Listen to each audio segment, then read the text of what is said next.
There we go. Hi everyone, I'm Tim Von Rieden with ConceptCookie.com, and tonight I'm joined with Deandra as usual, and with our special guest artist Sycra, who I'm sure Hello. you guys know from YouTube.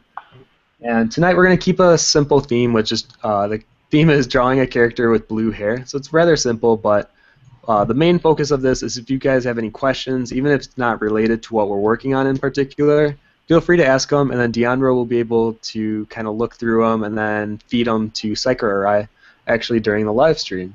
So if you have any questions at all, feel free to ask, any comments, and with that, I think we're just going to go ahead and get started, because for once I did the social push beforehand. So yeah, then Sycra, if you want to then just start talking, and we'll get going on drawing. What? What do I talk about? No, I'm kidding. I won't throw you under the bus like that. I guess a good thing that people like to, or at least people ask me all the time right away, is what has inspired you recently? Like for me, it was Norman Rockwell. I don't know why I've gotten really big into his stuff right now, and like I even got his like 200 plus cover book, and I use that almost every other day now. Yeah. Oh, Norman Rockwell's great. I remember I did the same thing, and I really got into him a few years back as well. So. Oh, really?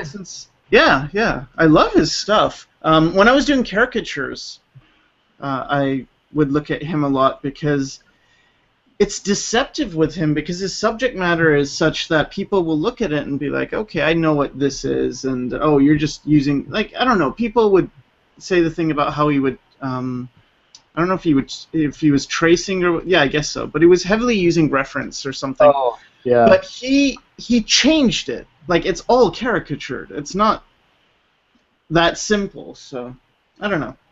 I really like this. If you look at it at first glance, it looks like realism. I think because of like the colors that he used and the way he used them. But yeah, like if you look at it closely, like yeah, the proportions and things are just a little exaggerated, you know. Yeah. So I always found him super impressive. Oh yeah. Inspiring me now. I don't know what's inspiring me now. It doesn't even have to be an artist. Like sometimes it could be even like a movie or something. Because like I don't know if you saw that new Mad Max trailer, but man, I love that. No, I haven't had time to watch movies recently, so I should. I don't know. I don't think I've seen anything recently. Oh no. What? No, it's nothing horrible. Jeez, Oh, why okay. would you assume that? Oh, I saw Sharknado the other day. Did you? Yeah. I thought it was that, like how was that? bad, but it was. I thought it was more like just bad. I don't know. Maybe I'm just not grasping what the whole thing behind it is.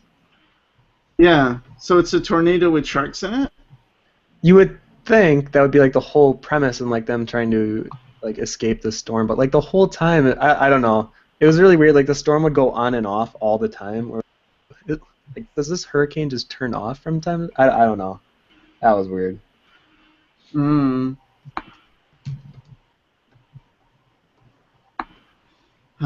Sorry, I'm still working on this like drawing and talking thing. Because to me, I don't know how it is for you, but it uses like completely different parts of my brain. Oh, trust me, it took me a while. Like, I mean, I've been doing the weekly stream since last April, and yeah, the first like 3 months it was super awkward because then I'd have to always be constantly checking the questions too. So not only am I like being taken out of my drawing zone, but then I have to like look for a question and then think about that question and then how to answer it. So that's why lately it's just like whatever comes to mind first, and then hopefully it's something that will actually help answer the question. All right, we have our first question. Hi. How do you guys go about picking colors? I know you shouldn't just change the value, but I'm still learning how to pick different colors for harmony and the overall look. I guess whenever we get a question like that where it's vague, Sycra, I'll let you answer first, and then I'll answer after. Okay. So for me, I tend to. It doesn't matter what color I pick as long as it's desaturated enough. It seems like everything that's super desaturated will work. You're safe. As long as it's desaturated, it's safe. But then when I push to a color, let's say I want to have, like in this one, right? So I wanted blues, so I started with desaturated yellows, so that once I get to my blues, they're going to really pop. So this blue that I'm picking right now, it looks pretty intense, right? It's not. Look at where it is on the color triangle thing. It's still desaturated, but it's because these yellows are desaturated too that is okay. And within that, I can move anywhere in the color. See, I'm going to green, going to red. It's all fine. It's all working because it's very desaturated. So then you get this like very colorful look, but you don't actually have to go really colorful. Man, I could not agree with you more on that. I think people get lost in like trying to use oversaturated color, and I feel like when you use too much, then like the viewer's eye doesn't know where to like focus on, and oftentimes I feel like then it makes all the colors look muddled together because there's too much like excitement everywhere. But then if you like isolate it to different areas, like an eye, or if like it was in a character design, if you had like a gold shiny area, like that would be your point of interest. The rest of it. Sorry about that. It's all good.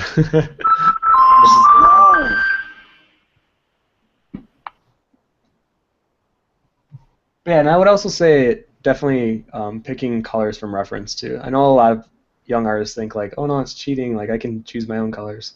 But I think until you become comfortable with like figuring out what colors you enjoy working with and like what colors work well for you, I think either picking from photographs, and that's not saying like drawing the exact same thing. You can take, like right now I have some references open of like there's a shark on one of them. I have a normal Norman Rockwell painting, and I just color pick from those. And I think that's a really easy way to know or to pick colors.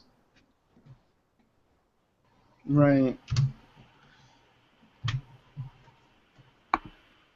I've never tried that, but sounds good. Especially from, I know people do that sometimes with movie images because the lighting is like in harmony already. I do that all the time too. Your next question is, what can we be looking forward to in the future of Sycra? I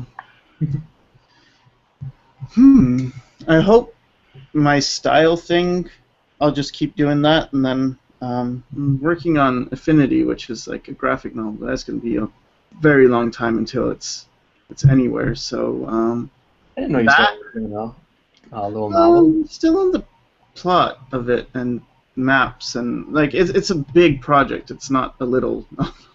It's huge. Yeah. It's like it's going to be massive if it ever gets done. That's awesome. Yeah, it's fun.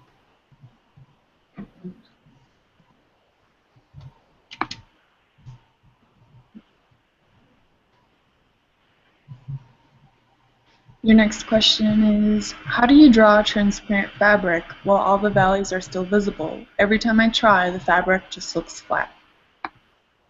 You want to answer that? I think you might be able to do a better job than that. It's kind of tough because if it's like a sheen or some kind of fabric that if it's what I think you're talking about, I would probably paint it very solid and then use the opacity layer and turn that opacity layer lower and then make a new layer above that, and then depending on where the highlights and some of the shadows would be, I think I would put it on a separate layer completely. And it's kind of tough because, I mean, you still want to see through it, but you still want that acknowledgement that like it's a solid piece of fabric. You know, it's not like there's areas of where it's completely see-through or completely like there's like holes in it or something. So to give that appearance, I think it helps to put it on its own layer, lower the opacity, and then on a new layer, just make all your details and your kind of polished stuff shine.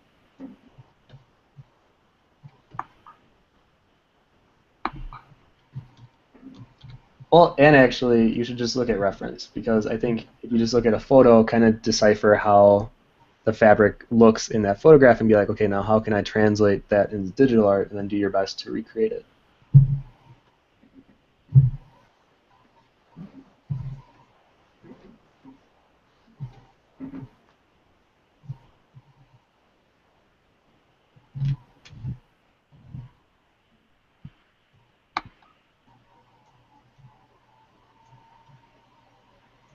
Sycra, someone saying, I'm from Denmark too, but a live stream with Tim and Sycra, I can't miss that. Because for them it's like super early, I believe. Aw. Because Well, usually, thanks for like joining, dude. usually the live stream, like we get a lot of European audiences or like a lot of people outside of the States. So I always feel bad because like the live stream is like a good time here in the States, but then like, sometimes it's like horrific outside of the States. Well, even though you're in Canada. Yeah, but dude, Canada and I don't know, I'm America trying to have the think, same time zones. Like, what is your time zone? Because I know it is different. Pacific. Okay. Yeah. Yours is 2 hours, right? You're Central? Yeah. Yeah.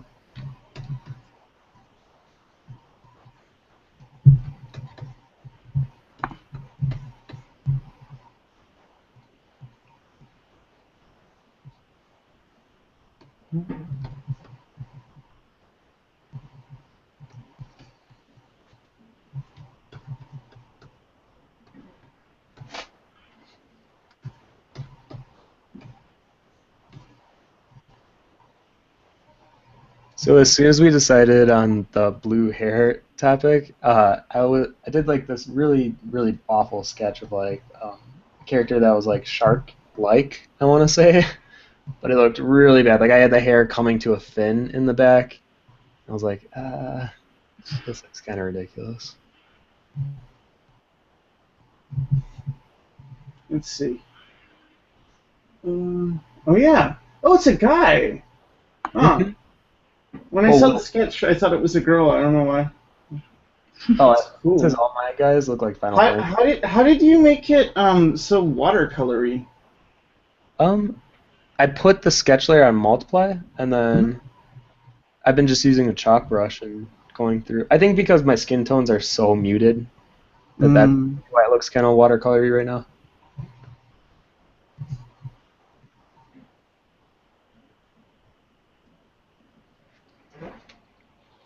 Alright, this one is directed at Sycra.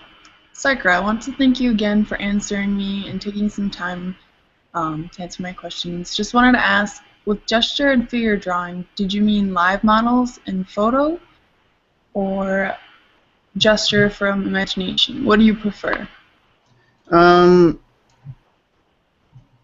don't know if I was talking about imagination necessarily, but that's good too.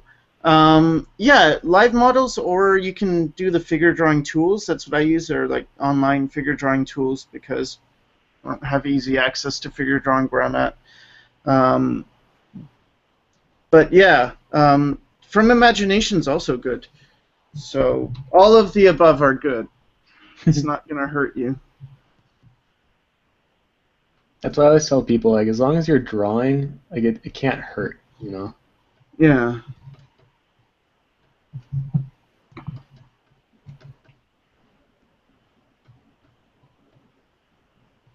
And then a question for Tim, also for Sycra. I'm working on a book at the moment, and I want to draw some illustrations as reference material for myself and to give the future readers a glimpse into the world. Can I send you them sometime for feedback and pointers? Yeah. You can send me stuff. I'm good with that. Yep. I know it's always tough with giving feedback. It usually will take me minimum week to get back to you, just because I get a lot of people asking for like draw overs or stuff like that. So it takes me a little while. No, I'm not ignoring you. It's just sometimes it takes me a while to get back to people. Yeah, I don't do drawovers, but I will look at your work. And yeah, it takes a while, but I eventually get to all of them, I think.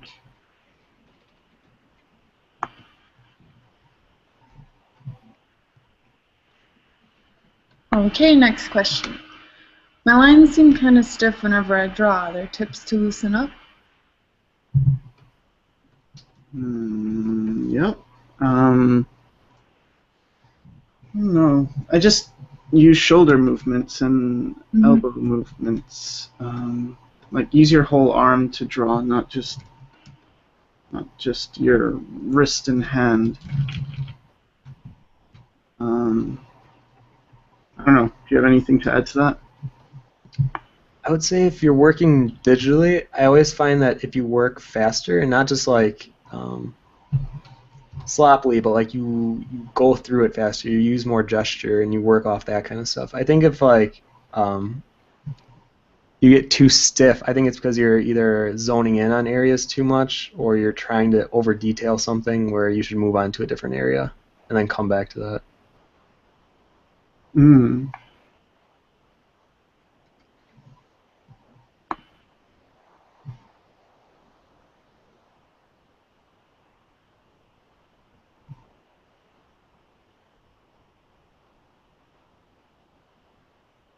Okay, and next, Eden asks, when I try to color in my liner, I find it stupidly hard to do. It just goes super flat, and I just leave it. How do you stop making it flat?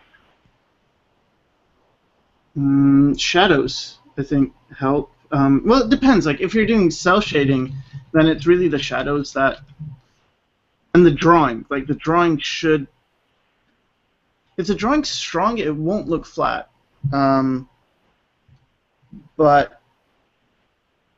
Yeah, I think that's actually the real thing, because if your drawing's really solid, it won't look flat.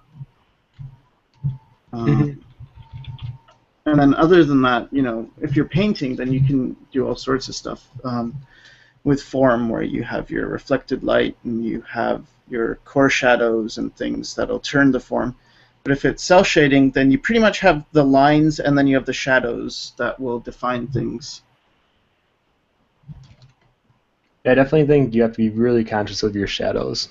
I think Sycra's right with that one too. It can tell a lot. Like with a cast shadow, you can immediately put a form back in space that looks like it's supposed to be forward in space. So. But also with shadows, make sure it's consistent, because I think a lot of young artists, like, they'll add a light somewhere and then like that light isn't reflected anywhere else in the piece. Or like, yeah, if you have like an overhead shadow that gives like the nose a really sharp shadow underneath, like, make sure the rest of the head and the rest of the face receives that light as well. You can't just isolate lighting in particular areas. Yeah. Unless if you're going for like fantastical lighting, then that's fine. But then you really have to be aware of your values and forms. Do either of you have Tumblrs? I don't. I mean, I do, but it's not something I created. Someone else made it. Really? Yeah, because someone said join Tumblr, and so I'm like, okay, Sycra Tumblr, and then it's like, oh, there already is one. And then I'm like, well, then I don't need to do it, so I didn't. That's kind of funny. So like they upload all your images too? Someone does, I guess. I don't know how Tumblr works. Oh, that's crazy. Yeah, it's kind of like, well, it's very simple where pretty much, yeah, you can upload your photos, but usually people do it on their own. I'm surprised someone does it for you. That's bizarre. Yeah, they just found images and then tagged them, I guess. I don't know. I don't know about technology, so... Weird, okay. But yeah, I have a Tumblr, but it's a Consequickie one. I don't really have a personal one.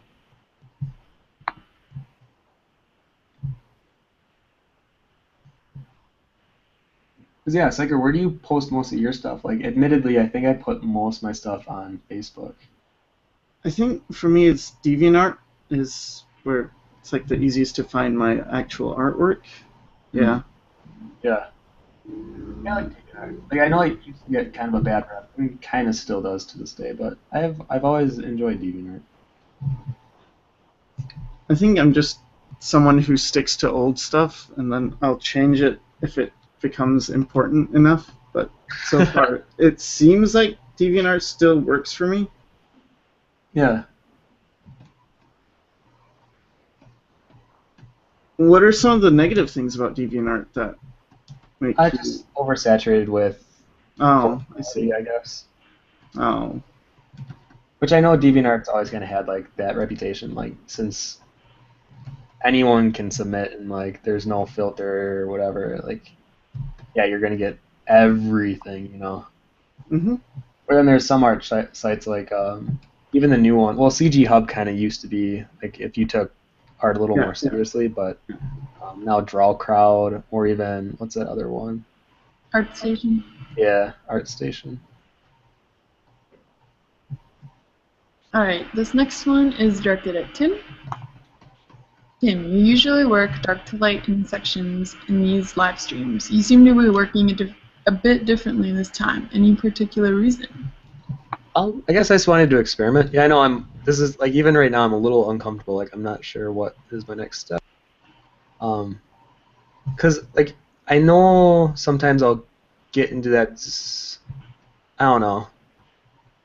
I almost feel like I started wrong, so I'm just kind of like trying to work with it. But yeah, I guess no particular reason other than wanting to try something new.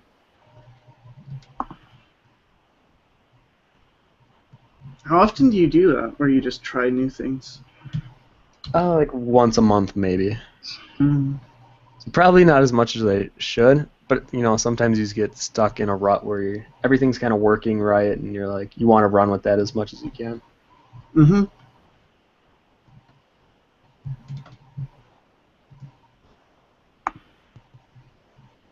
Although, do you kind of get in that same feeling where you try to make it like a process, and then you try to repeat that process every single time you do it?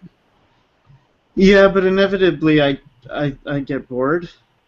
Oh, Like okay. without even trying, I'll end up like, oh, today I'll do that for maybe like 4 days in a row. And it's like, I'll do a painting today. I haven't done a painting in a while. And then I'll start doing a different process, and then I'll remember like, oh yeah, I had another process, and we go back to that. I'm trying to be more consistent because I think it helps. Oh yeah, I definitely think it like You get fast. speeds up. Yeah, exactly.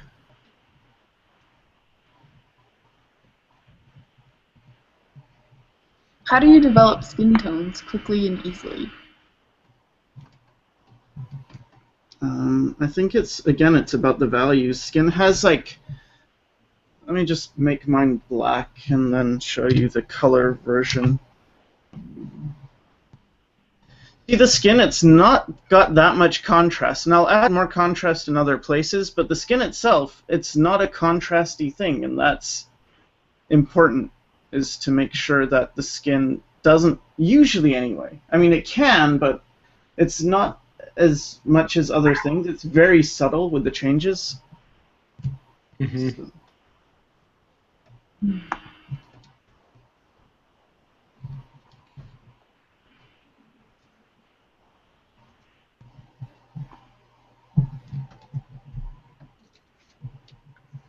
think I'm gonna give this guy like a shark eye. I'm gonna make it really dark. That sounds cool. Yeah, we'll see where we can take this. What's your lady supposed to be? I don't know, man. This is a disaster. I'm so bad at like, I realize how my brain is. I'm really struggling with this because I'm not using my intuition, but I'm supposed to be. So I'm trying to I'm switching back and forth between intuition and my thinking brain. I think that was my favorite tutorial I've seen of yours, where you talk about, what was it, analytical versus methodical. Yeah. I really like that one. So this is very much against all of what I was talking about in that. It's like, I should not be painting this way, and I'm really struggling. But whatever. I figure it's Well, in what way do you feel like you're not doing it that way?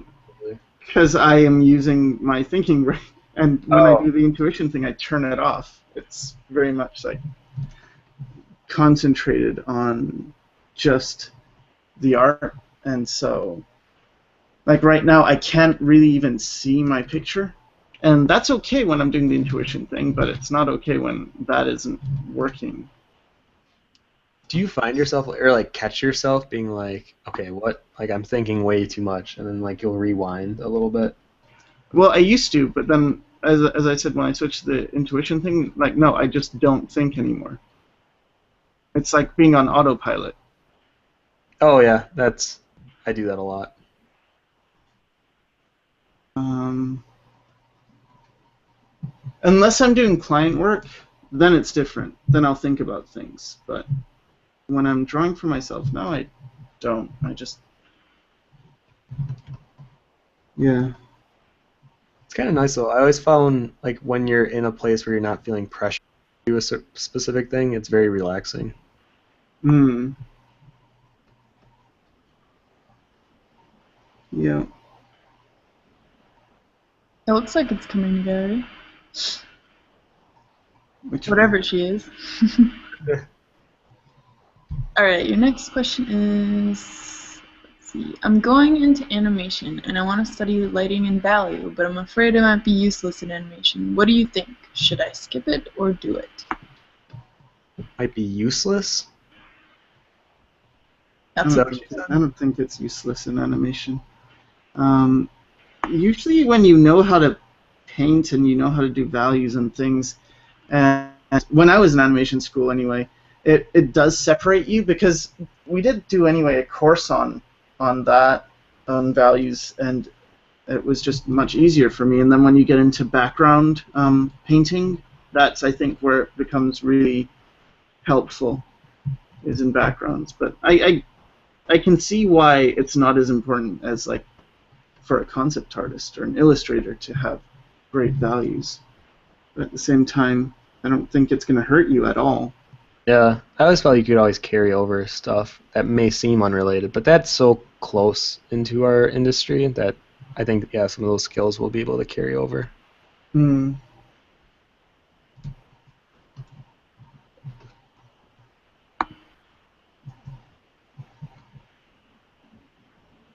Any tips on how to make portraits more interesting and more alive? Probably more dynamic lighting. Like even right now, I'm doing a very boring lighting scheme, but like if you had a very high contrast or something, like if you had an underlit from like a firestorm underneath, like that can create some cool effects going on. So always think of like the environment around the profile, even if you don't draw it. I think for me, I also try and remember where I can get away with things. Like, okay, so with a portrait, you have to be pretty accurate with the likeness. But then with hair, you can kind of go a bit more wild. So then I'll do that, and I'll push colors and certain things. And then, like Tim said, lighting.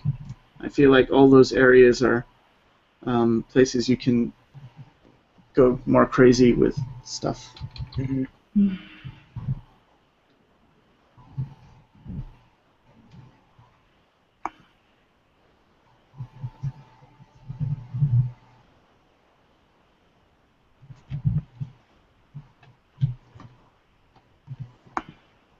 How do you draw with your shoulder? It's impossible.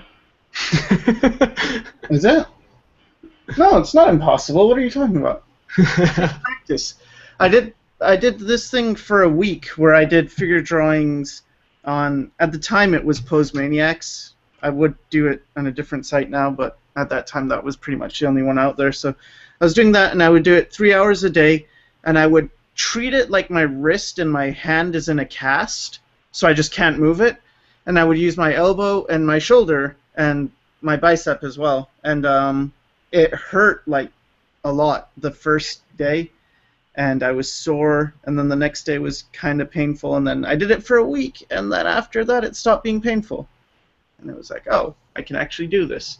I feel like I get a lot of comments where people will say what they can't do, and often it's just that you haven't given it a good enough try. I don't know. Because it wasn't easy. It's that thing. It's the same when people say, like, I can't use my tablet. It's really hard. And I'm like, yeah, it's for everybody. Yeah, the first 3 months are pretty rough. Or at least when I did it. I don't know about you, Sycra. Yeah.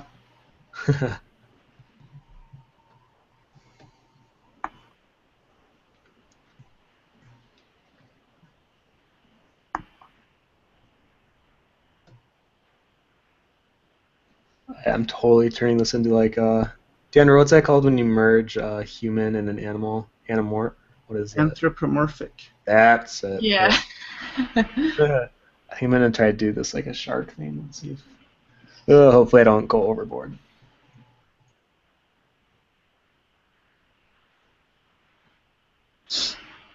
Alright, next. What's the most important thing to remember when doing artist studies? Artist studies? Mm-hmm. Oh, you start Sycra. I don't know exactly what you mean by artist studies, but I think maybe if you're doing master studies, I think it's like, what's your goal? I think that's really important, is to remember why you're doing it. Because, yeah, you could be doing it for many different reasons. And it's very easy when you study to get into the copy mode. And I think that's probably not so good, because that's when it stops being as helpful, when you're just blindly copying. And we get asked this question a lot during live streams on like, they'll like look at someone's art and then like recreate it in their way, but they feel like they just kind of copied it. But like what you said, you have to like pull away specific things. Like I definitely look at like, there's this artist called Chaotic Muffin, and I love their use of color. So then I'll like pull colors from them, or I'll look at the way that they set the mood with colors and try to recreate that. I definitely don't try to steal their style completely.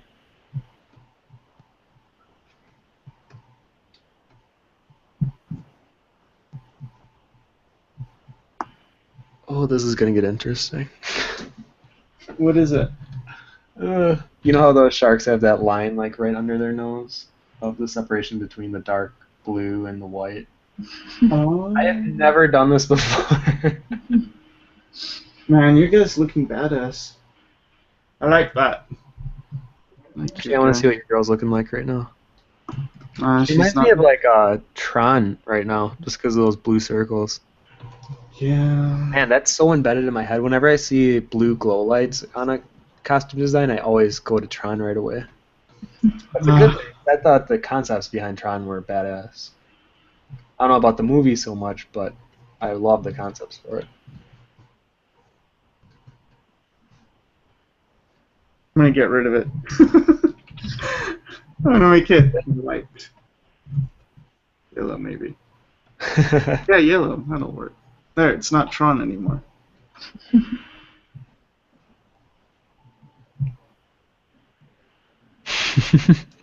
There you go.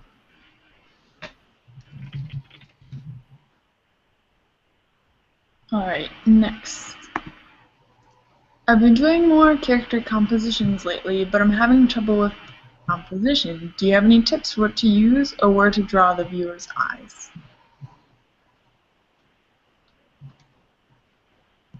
Anybody? Sycra? Or do you want me to answer them first? Like, I have no problem. Yeah, sorry. Go ahead. For that one, I would say you have to really think about what you're doing, because there's a huge difference between character concept art and character illustration. If you're doing a character concept art piece, I would keep it simple. Like even keep it in a 3/4 pose, really show off what they're wearing, make it clear to a modeler if that's who you're handing it off next to, like exactly where everything is, and don't let it be like a mystery. But if you're talking more like illustration, which is kind of what I feel like you're going towards, for doing composition, there's definitely huge, like a bunch of different ways you could go about treating it. Like you could do the traditional rule of thirds, where the character is slightly offset and like the area of focus is offset. You have some artists, like even directors like Wes Anderson, where he places his subject matter right in the center. Even Norman Rockwell, he does that a lot too. So I think a lot of it just is depending on what is happening in the scene around the character. Is there any engagement? Is there interesting colors being used? Is there like a high contrast in different areas? Like you definitely have to be thinking a lot more when you're doing a composition than when you're just doing a character concept piece. So when you're doing compositions, really think about engaging the viewer in more than just creating an interesting looking character, because then you also have to create an interesting composition. So yeah, that would be my answer.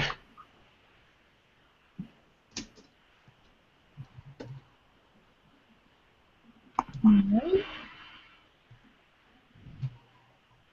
And next is, what directs or determines your color palette? How many colors do you limit to form a cohesive palette? I kind of broken it where I just do whatever now. Okay, so for example, there's like this blue area up here in the shadow, right? So I'm just going to add some green for no reason. Oh, it works. Oh, I'm going to add some yellow. Ah, it still works. Going to add some red. Still works. It's fine. Like, everything's fine. It's that desaturated thing is, which I said before, which is like as long as you're within a saturation limit, you can be really colorful. And this is what I think the Impressionists did, where there's so much color, and yet it's all fine. And it's just knowing where you can get away with color. So, for instance, I can get away with a lot of color in between the shadow and the light because that is how real life works. Usually, on the terminator, which is the line between the shadow and the light, you can get much more saturated. So, it's just knowing tricks like that, I guess. But otherwise, maybe overall, it's just two main things. There's like yellow and blue, but it goes in between like all the in-between colors. I don't think I'm making any sense. Tim? Tim! I agree with that. I would say if this specific user is like having troubles picking a color palette, I would definitely say limit yourself to, and definitely what Sycra is saying about the desaturation thing, I fully agree with that. But if like you're just getting started, like really stick with just a few colors and then have one color that you know is gonna pop. Like in this piece that I'm working on, like blue and the skin color are kind of like, you know, the base colors for everything, but then I'll have hints of like red under the eye. But if I got crazy and I started adding every color, it kind of takes away from the significance of adding like isolated colors or stuff like that. So yeah, work simply at first, but just know like you can't go wrong. Well, I shouldn't say that. You can go wrong with adding more colors. Just be very conscious of how you're laying your colors and how saturated they are. And I fully agree that with what Sycra is saying, that if they're desaturated, you can kind of get away with adding almost any color.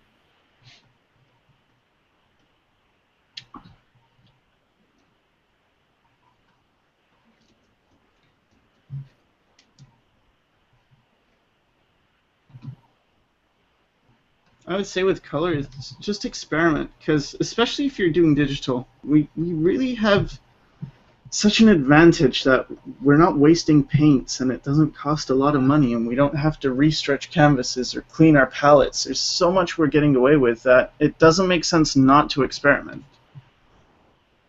Mm-hmm. Fully agree.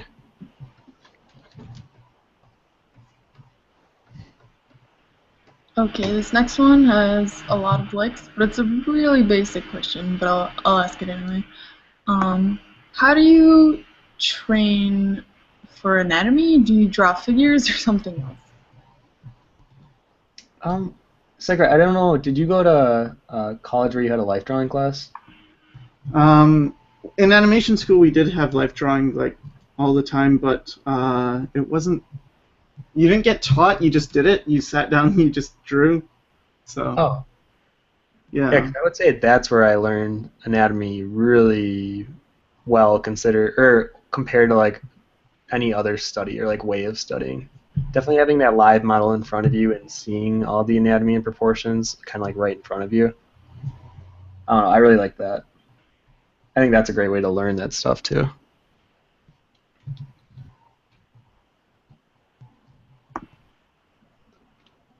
Although I guess really quick though, like you can't just go to a life drawing class and assume you'll get better. Like you definitely still have to be constantly aware of what you're drawing, and if you're drawing it accurately, really looking at the size of whatever it is you're drawing and making that be translated into the drawing. Because I think too many artists, when they're trying to learn, they aren't actively thinking about what they're working on, and sometimes then they'll just reproduce what they already know how to without really getting better.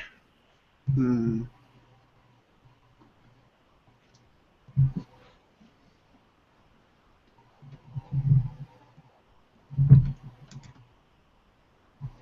What are your guys' artistic Achilles heels or weaknesses, and how do you deal with them? This is a tricky question.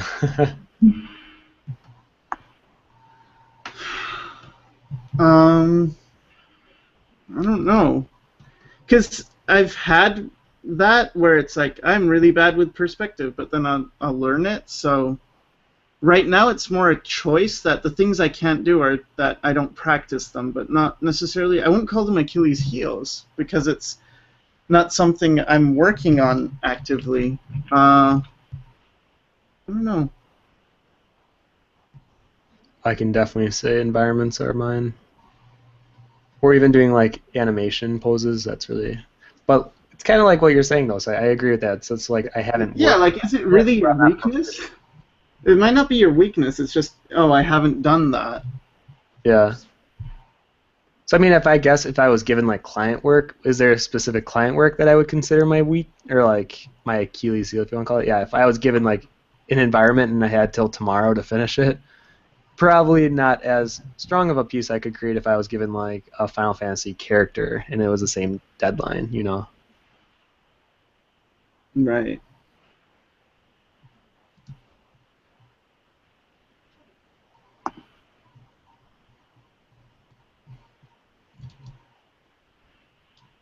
I think in the end, whatever your weaknesses are tend to be what you don't like painting, and your strengths just become what you do like painting, but I don't know. Yeah, that's very true. It would suck if it's not that way, actually, because that means you're painting things you don't even like.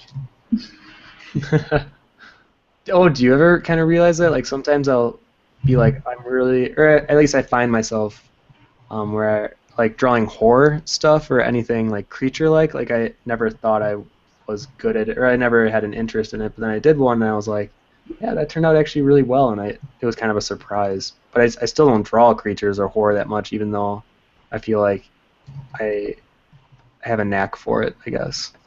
Yeah, I did a recent one where someone wanted to see me just kind of go crazy and do as dark as I could. And I did it because I was doing very colorful work, which is what I'm doing right now, or trying to. And then, so they wanted to do me to do really dark stuff, and I thought that's a cool challenge. And I did okay. It wasn't actually that bad, but I felt so depressed doing it. Really? So, yeah, it was. It was like, oh, this is sad. I don't feel good doing this. It doesn't feel like me. So that's what I mean by eventually I think it stops being like, I can't do this, and more like, I don't want to do this, because it's not fun. For me, I'm sure, like with Bob Meatbag, he can do all sorts of crazy stuff. It's fun doing that stuff. What advice would you have wanted to know earlier in your drawing career?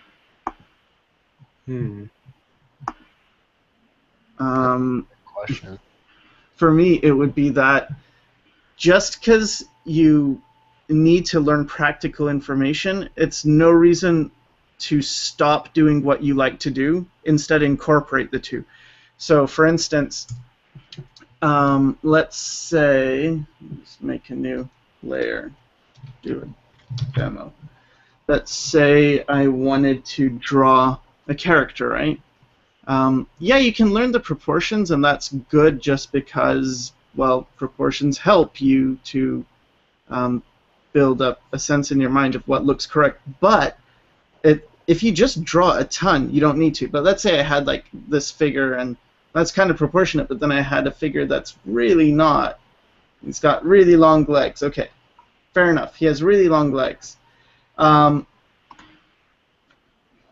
It's a very odd proportion. But what I could do with this is I still could, you know, look at anatomy and then like, okay, so then you have this muscle, what's it called? Sartorius. Comes down, it goes around the knee, and then this comes like that, and then you still have the external obliques, and you have the ribs in there somewhere. Like, you still can fit things like anatomy onto that stuff. Not with this, because this is just really ugly. But in general, you can conform what you need. Like, if you like to draw cars, then it's like, okay, well, I have to draw perspective and boxes and things, and it's like, well, turn it into cars, turn it into something that you like to draw, and then it'll be less boring for you because it's serving a purpose. And I got much better with perspective when I was doing manga stuff, because you have to. It's part of the, like, you need that to get the background and everything right, so it becomes necessity then. And I think, yeah, you learn much more when you practically are applying knowledge, rather than what I did for a long time was just practice and gather and accumulate all this knowledge, and then I would forget it because I'm not using it. And so using it's really important. That was a great way of explaining it. Do you have anything to add, Tim? I think that really builds on like kind of what you're saying, Sycra, where there's a lot of like anime drawn artists where they don't feel they need to learn anatomy, or they don't need to learn like realism, or that kind of practicality. But those definitely translate into improving your anime art, looking art. Oh yeah. You just have to go in with an open mind sometimes with stuff like that. Yeah, I don't like excuses where people think like, because I'm doing that, therefore I don't need to learn this other thing, because it's like, no, usually you do, and it'll make you stronger. So. Yeah, I used to get that a lot in my figure drawing class. There's like a ton of kids complaining that like, oh, they just want to draw like cartoons and comics and stuff. Like, why do they have to draw the human body? And do like learn proportions, but it really only helps. Like, yeah, you are gonna make your own comics someday. Like, it's good to have those foundations and build off them instead of like working backwards.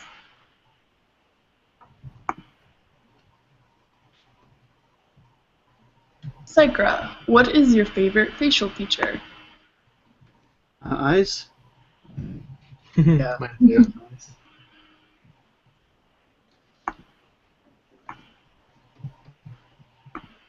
You can tell kind of in both of yours. I think for a lot of people it's eyes. I would say most people.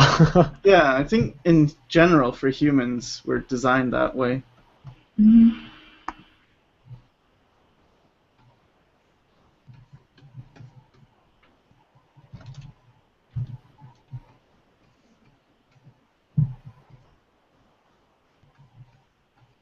Do you have any tips on how to become more popular? I mean, it's difficult to get a job if nobody knows you.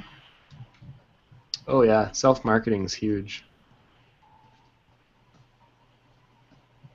I'm not good at that popular thing. I think for me, I did it by accident. Like, I wasn't trying to become popular because and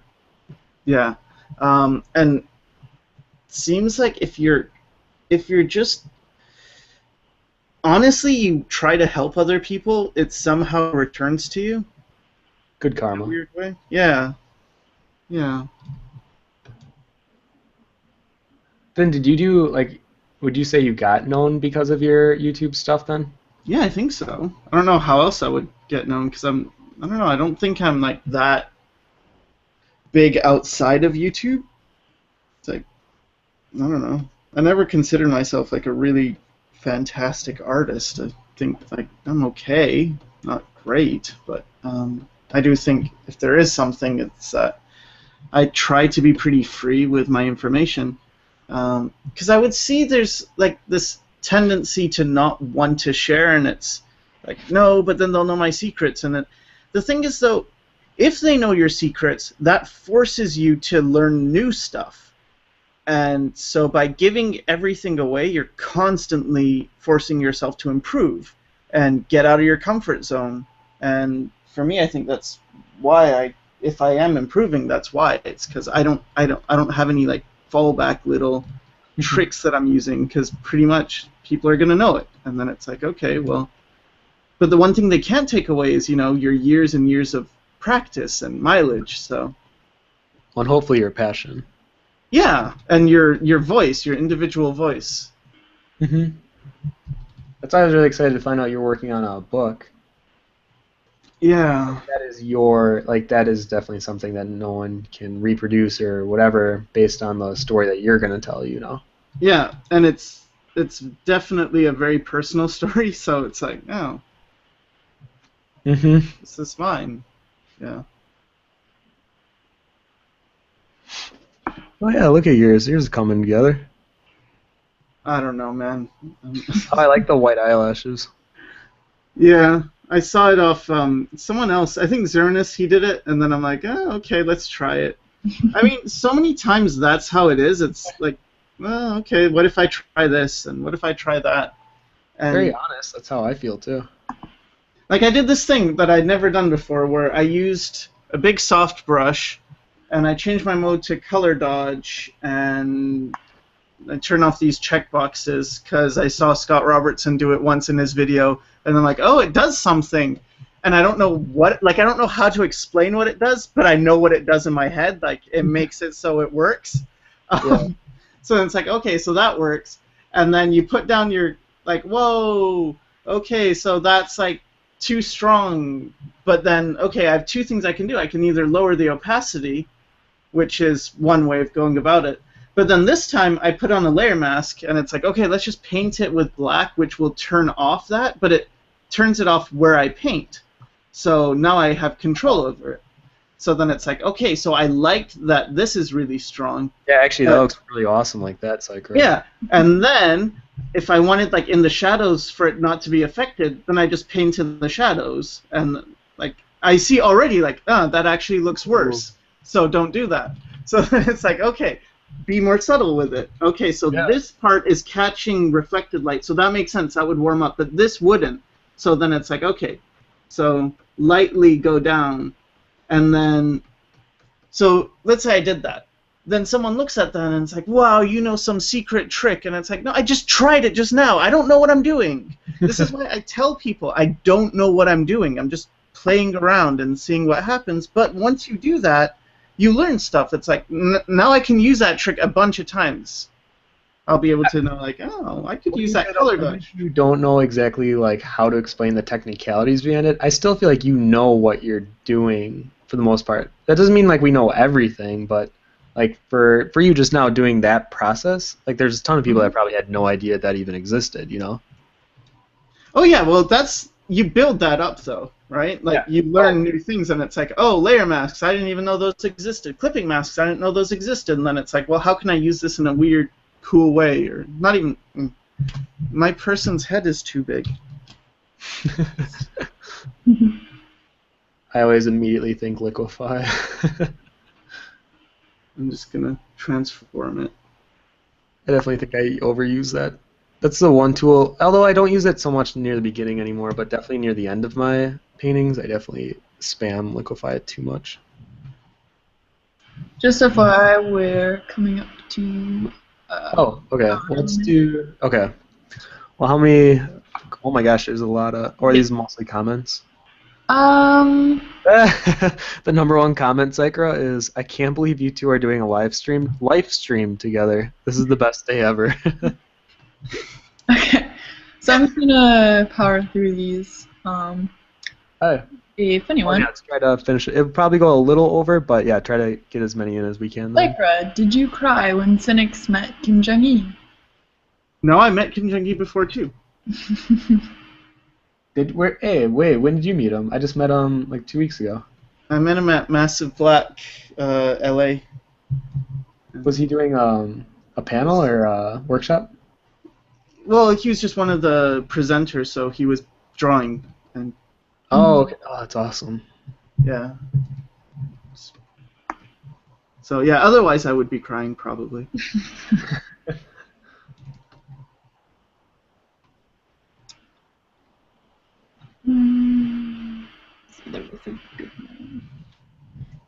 Okay. What's a good starting price range for commissions for varying skill levels? Beginner, average, seasoned, etc. Oh, you got to help me with this, Tim, because I don't know this. Yeah, this is. I remember I got who was that Jet that was burning me on this on Oh, that you price too little? Yeah. Yeah, so you definitely this is a really hard thing to do, I think, especially for artists, because art is very personal, and I think for the most part, artists are very sensitive about this kind of stuff. Like, how much am I worth is kind of that question when you're doing commissions, and it's a Mm. very weird thing to think about because as artists, I think we always undersell our self-worth and our value, and if we do it too high, then we might think that we're giving the impression that we're snubbish or it's a very fine line, or it's a very gray area, I would say. Yeah, and there's also that feeling that you put it a bit too high and then you get like no offers suddenly, and it's like, oh shoot. Like, was that too high? Yeah. So you definitely have to be very like self-aware, and I would honestly, I would look at like other people that are kind of at your skill level, and if they're doing commissions, see how much they're doing it, and then see if that works for you. You know, test it out. You definitely have to play Yeah. the field with that kind of stuff. And I know with when you're starting out, often you have to not have to, but in general, people just undercharge because you're not a name yet. Once you get some recognition, it's much easier to charge more, I think. Very Because true. you're a known thing. It's like, oh. Um, I've seen a lot of not beginner, like really good artists, but they're beginning in terms of exposure, and they really undercharge, but then quickly that changes because. Probably because they get overwhelmed with the amount of commissions they have to do out of nowhere. They're Yeah. like, oh, I need to obviously up the price. There was another question that kind of went hand in hand with that, and it's, are underpriced works common among younger artists? If so, what may be the cause of it? I think one of the biggest causes has been that people live in different parts of the world, and $5 American means something else in Thailand or Ukraine or anywhere, right? Like it's not the same. So people are charging lower, and it's often people, or not. There's a lot of people in Asian countries that charge much lower, but to them, that's still, they're making good money, and then everyone else has to compete with them, and their quality is really good, so then it's like, okay, well, it becomes harder. That's what I feel anyway. What do you think? Yeah, I guess I never even really thought about that, but that's so true. Even with like the economy and like how we always make things overseas nowadays. So Mm-hmm. oftentimes in America, like we can make it and probably just as good as quality, if not better, but it's just so much cheaper overseas. Mm-hmm. But if you're doing commissions, I think the best thing that you can do, and I know some people probably would argue with me on this, is punch out like a few fan art pieces, because not only does that show your skill and the overall quality of your work, but then it also might intrigue more people to actually look at your work than if you did like OCs or something that they're not familiar with. Yeah. Because then once you attract that audience, then you can do your own stuff. But I think starting out, you really do have to find like your niche. Yeah. I started doing OCs though. Oh, you are? Yeah. Is this for the novel then? Yep. Yeah. Sycra, I'm really happy right now because I've been working on one for so long, and now I dedicate at least an hour a day to work on the novel. Oh, you're doing better than me. I'm trying to do that. I set up like 3 hours a week, but I need to increase that for sure. It's a good habit to get in. And I think it's actually motivating then to want to draw, you know? Yeah. Or do you just feel like sometimes it's just hampering? No, it's been Okay, got it. honestly, it's been the best thing I've ever done. It's the most fun I've had, and because I'm writing and I'm world creating, it's completely different. And there's so many times that when you're working freelance, clients make you do revisions, and it's like, it was good. Why? And now there's none of that. So it's really a case of like, okay, now do what you really want to do. It's like, I can do that, Have and you then gotten it's a bit to the point where scary. you But argue with yourself? I have that a lot. Where it's well, like, I'm working with another guy on it, so It's a bit different because of Oh, that. okay. Do you have like a writer and then you're the artist, or are you? No, I have an artist and I'm the writer. Oh, seriously? Yeah, I'm not doing the art for it. What? I do the concept art for it, some of it, but I'm not the dedicated artist. No, I'm much better at writing than I am at art, which is what I've found. Like, I've shown the script to people, some people, and then they're all really impressed. So I was told this a long time ago that I am much better in writing than I am in art, and I stopped writing because of that, because I thought, oh no, now I have to be a writer. I don't want to be a writer. Writing sounds boring. So then I dedicated myself to art, and then when I went back to writing, it's like, oh, this is what it's like to be talented. I had no idea you even liked writing. Huh. I'm okay at it. I don't know if I. Okay. It's like I'm good at it, but I don't necessarily like it. But I think I'm decent at Well, the it. way that you underplay your drawing skills, I bet then you're a really good writer. Yeah, I'm much more confident in writing than drawing. Do you have any anything online? No, because I don't. I'm an artist online. Like, as far as the world is concerned, I'm an artist, and then whenever this is finished, maybe it's gonna be 10 years. I'll come out, and then it's like, oh, well, you're right. Okay. I always think it's impressive when like artists are not only extremely talented at art, but like have other things that they're good at. Mm-hmm. Like every time I find out an artist can play an instrument, I always get really excited. Cynics can do that. Can he? Well, so can what's his... everything. CT impressed the hell out of me with his guitar skills. I know. It's crazy. All right, next we have a few questions that kind of go hand in hand, so I'll just say both of them. Number one, my question is what to do when I feel like drawing, then I just have no idea about what to draw and I get bored so fast and close everything. And then the second one is how do you figure out what you want to draw before you start? Do you usually have a story in mind or a scene/character, or do you just experiment with shapes and stuff and let it happen? I think this kind of relates to what you were saying earlier, Sycra. It's like I saw Zeronis do a specific like white eyelashes, and I kind of wanted to try that out on a character myself. Yeah. But I definitely I come to the drawing board sometimes, and I'm like, I saw this really cool red-haired chick, and then that's how I created one of my characters, and it just kind of flows off that. I definitely think you're inspired, and then that will just kind of translate into what you draw. And like with this Zeronis thing, it's that I had the eyes in shadow. So, man, I really like your face. How it's turning out, your shark dude. Do you? Man. I've been like, that's so cool. Jesus. You're getting so good. So flat. No, I don't know. Whatever. I don't know. I like it. I think if the background was less textury, then the character would pop out more.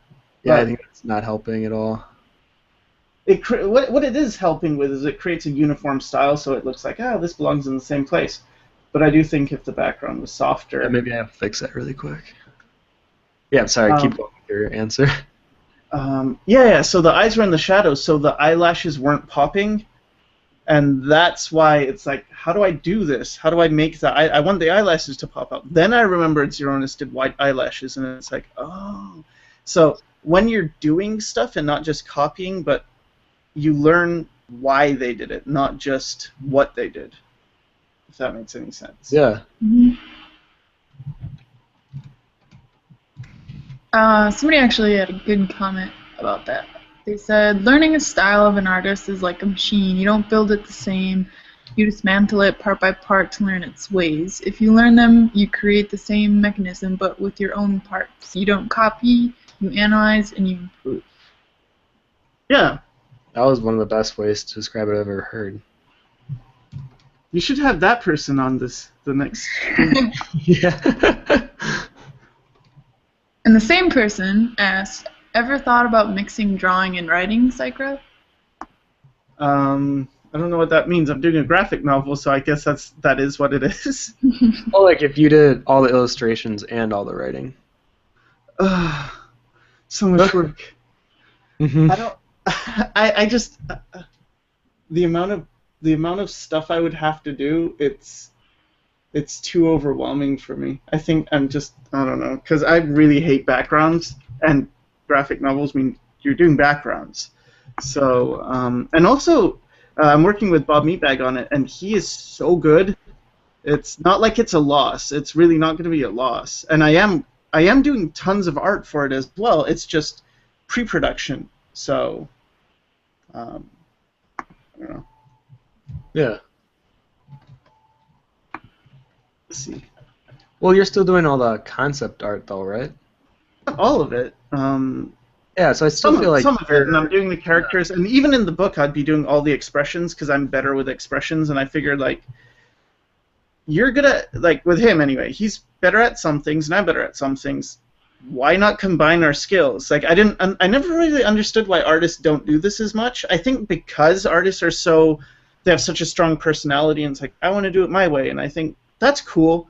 But it's also for me, I'm more interested in a good result. Not when I do my own personal work, but in terms of like this novel, I'm much more interested in it being really solid when it's done than it being all mine. And I just want to tell the story. I think the story is better than me. And like I don't whatever I'm whatever, but the story is like that's a cool story. Okay, so then yeah, I'll do whatever it takes to make it as good as I can.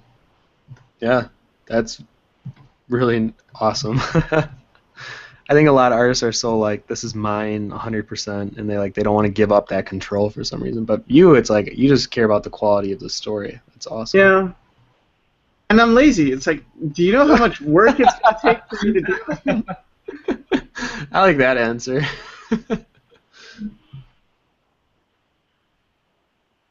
Oops. Okay, next. I'm a self-taught manga artist and I haven't had many art classes. I'm taking an art course this semester for portrait drawing. Do you have any tips that will help me with the transition from manga to realism and surrealism?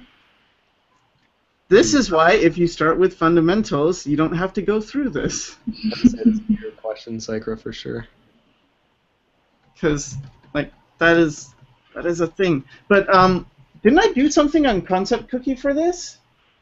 Yeah, translating style, or no, translating realism into style. Yeah, there's like a tutorial on Concept Cookie that covers like the advice I would give you. So, plug.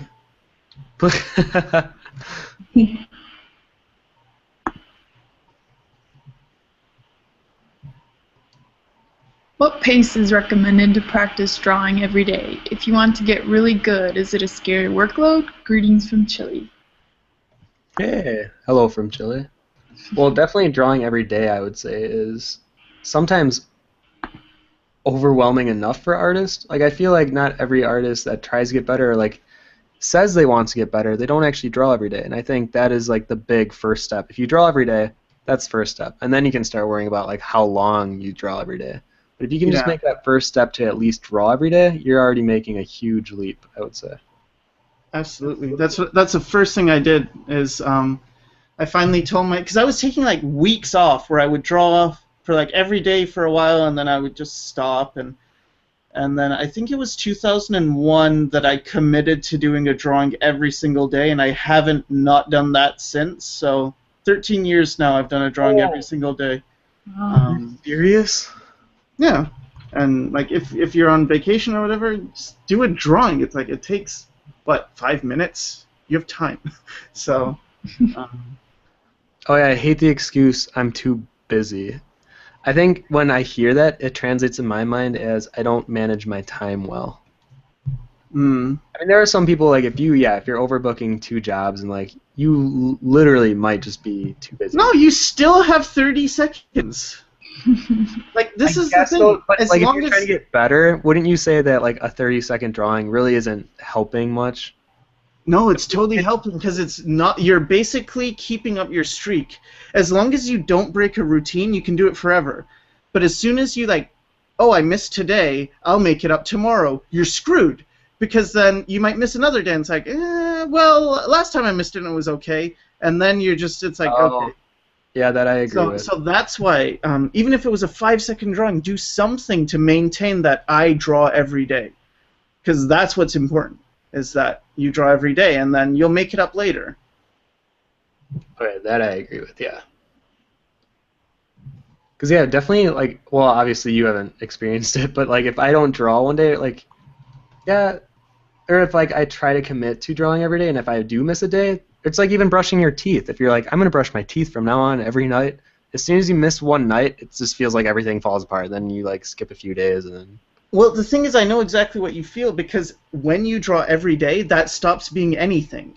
So you stop feeling like you drew that day. So then I would also do studies on top of that. So if I miss those studies, it feels like, and I've been doing that for, I'm like day 400 and something on that.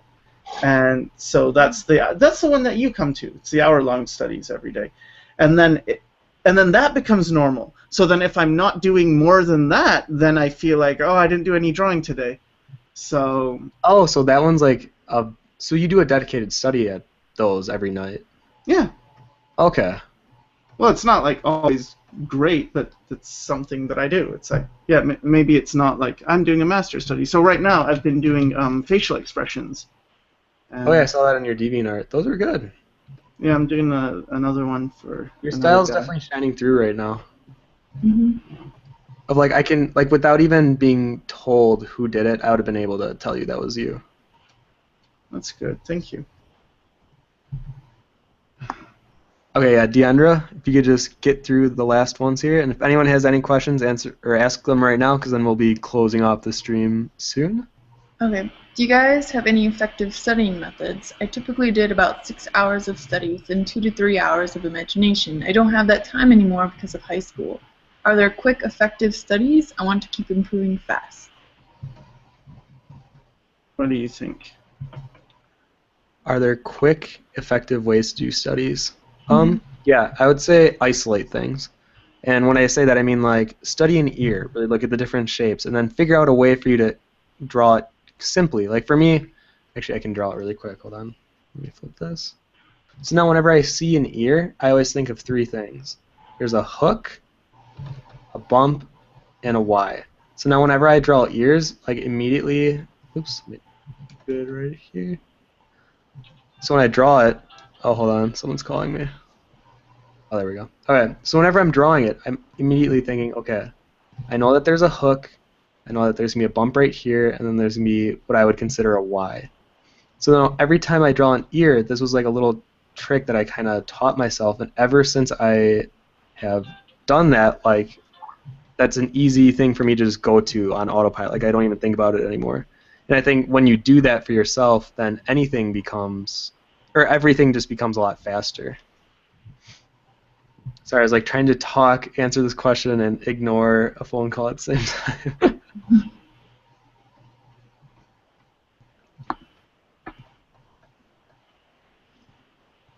Yeah, I'm kind of liking the shark dude now. It took me a while. Now I'm kind of liking him. He looks really good, man.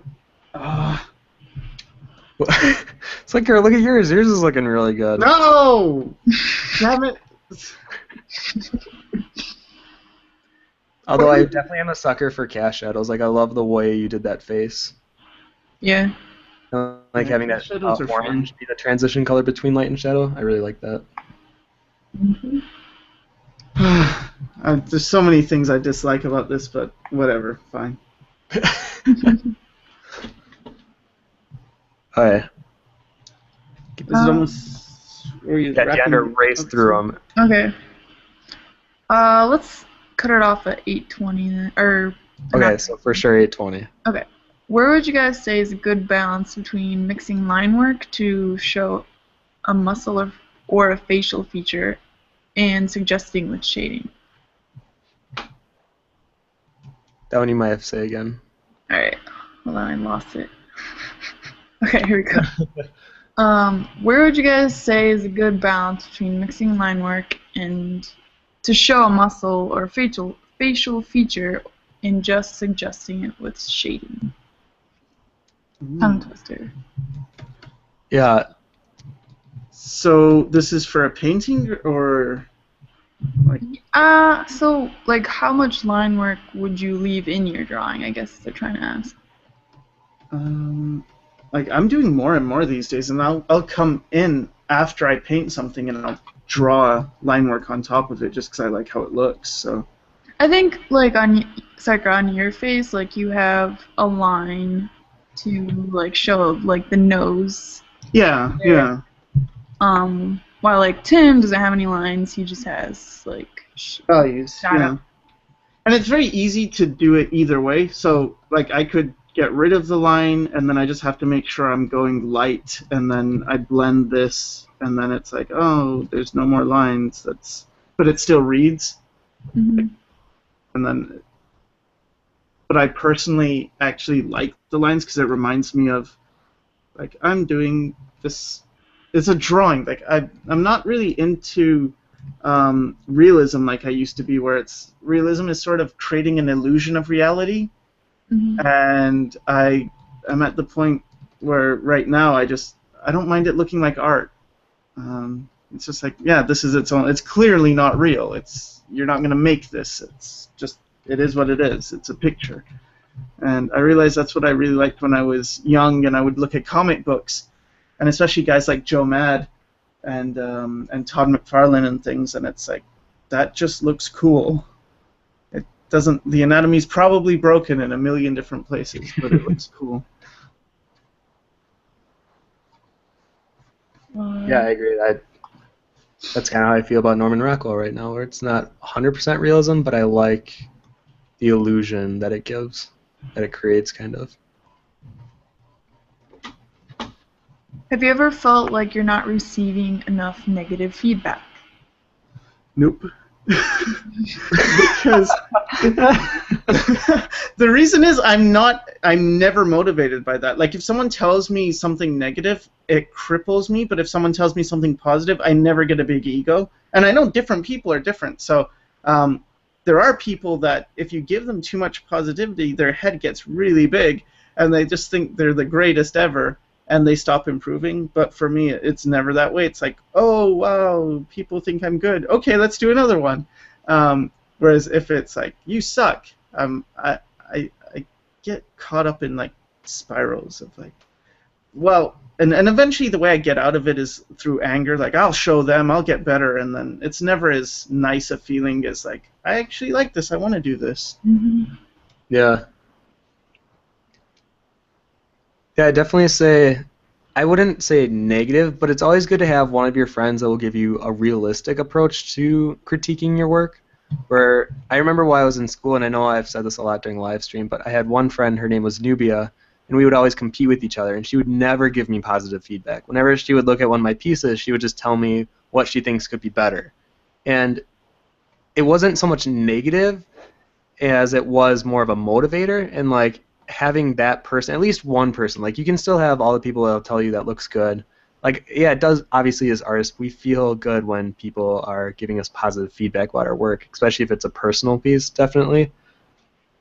But yeah, when someone gives you a negative feedback, I think you have to take it and try to have it fuel you, where it's really tough. And I agree with Sycra, where sometimes it can get you down. Like, I know when I was in school, a lot of people would just say, everything I draw looks like Justin Bieber.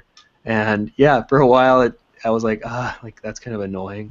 But then after, you just kind of overlook it, and you just try to brush it off the best you can, because you can't please everyone, Yeah. Or at least that's the way I've always thought of it.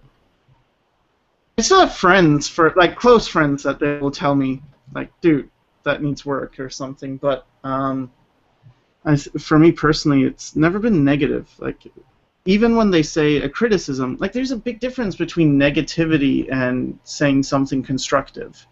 Yes. And I don't think you need to be negative to be constructive. Oh, I fully agree with that. Or sometimes I think people get on their high horse a little bit when giving negative or a feedback, and it's almost just to showcase how much they know rather than actually giving you like a realistic critique. Or that's how I feel with some people. Yeah. All right, last question. Okay.